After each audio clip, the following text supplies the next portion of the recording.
Hey guys, welcome to my YouTube channel. My name is Jama and this is my first YouTube video.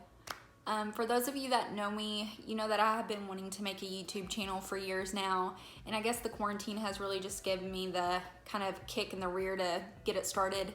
But I was originally wanting to just focus on makeup and beauty, and I still intend to do that, but now that I'm older and I see that my life is pretty unfortunate sometimes, it would be a disservice to you guys if I didn't tell you some of the stories that happened to me.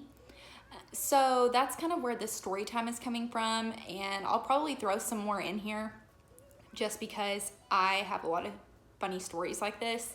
And I also plan on doing some vlogs if we're ever out of quarantine and things go back to normal, and maybe even some like conspiracy theory, true crime stuff too, because that's pretty much all I watch on YouTube anymore anyways.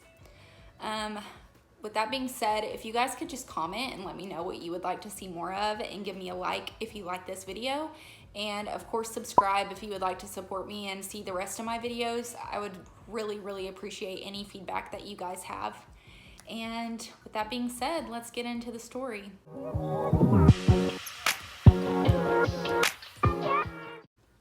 Okay, so this takes place my junior year of college, and I went to college at Arkansas State University in Jonesboro.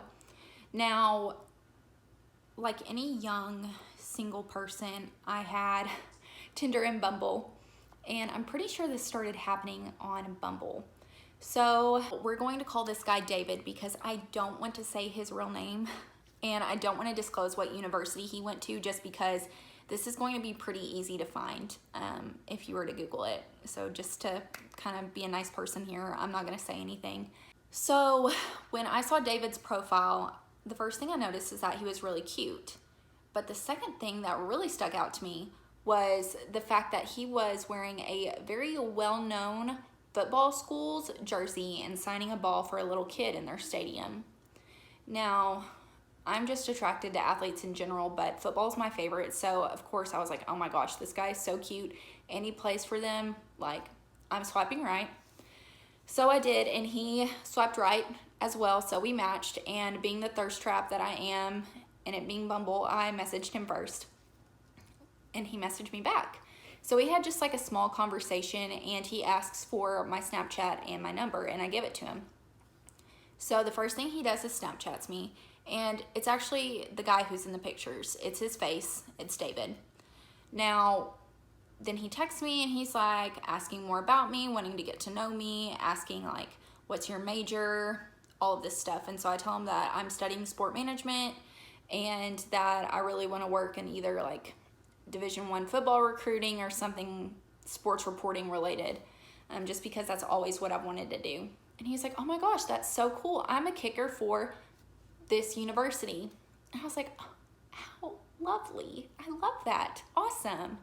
Well, so I asked him the same thing. I'm like, what are you wanting to do? What are you studying? And he tells me that he is studying some sort of medicinal research for kids with cancer. He is interning at St. Jude, and he is wanting to be a researcher to help kids with cancer. And it was at that moment like heaven's gates opened up for me, and I could hear the angels singing, because he not only had a heart of gold and he played college football. It was just like, it was almost too good to be true.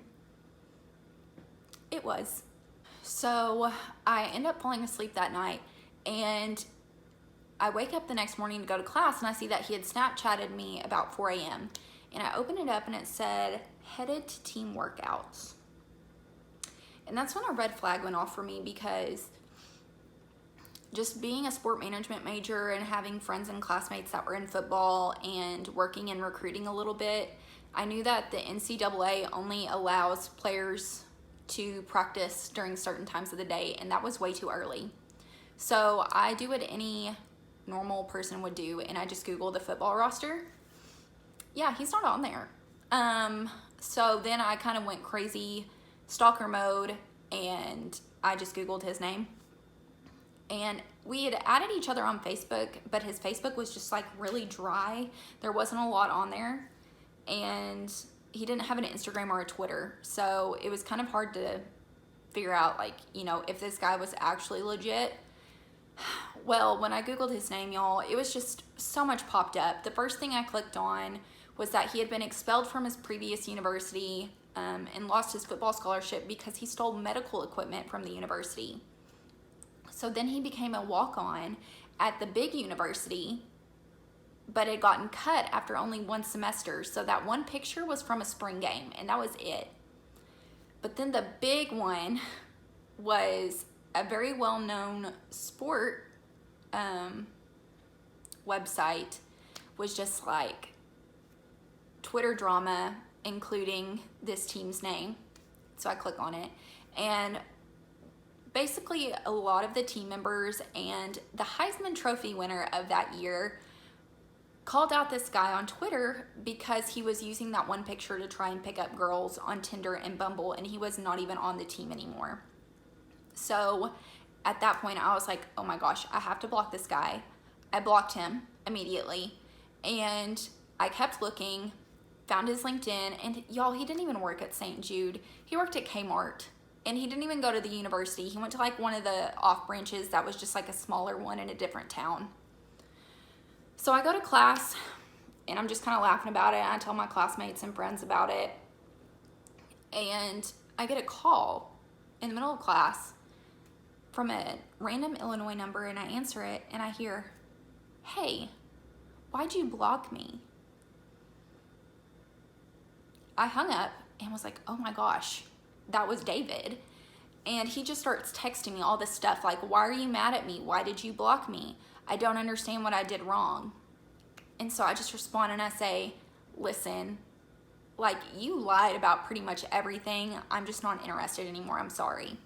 Then he comes back with, I've already bought a plane ticket to come see you. It's non-refundable. Please just give me a chance. Y'all, this happened within less than 24 hours of us matching. It was just too much, and I was like, absolutely not. You don't know where I live. We never even discussed this. Please don't contact me anymore. So I get about 30 more text messages in about 5 minutes, and I just blocked that number too, and I never heard from him again. It's definitely one of the most craziest dating stories I've ever had, but I have so many more. So like I said at the beginning of the video, if you want to hear more unfortunate things that have happened to me in my love life and just life in general, let me know in a comment below. Give this video a like, and I guess I'll see you guys in my next video. Bye.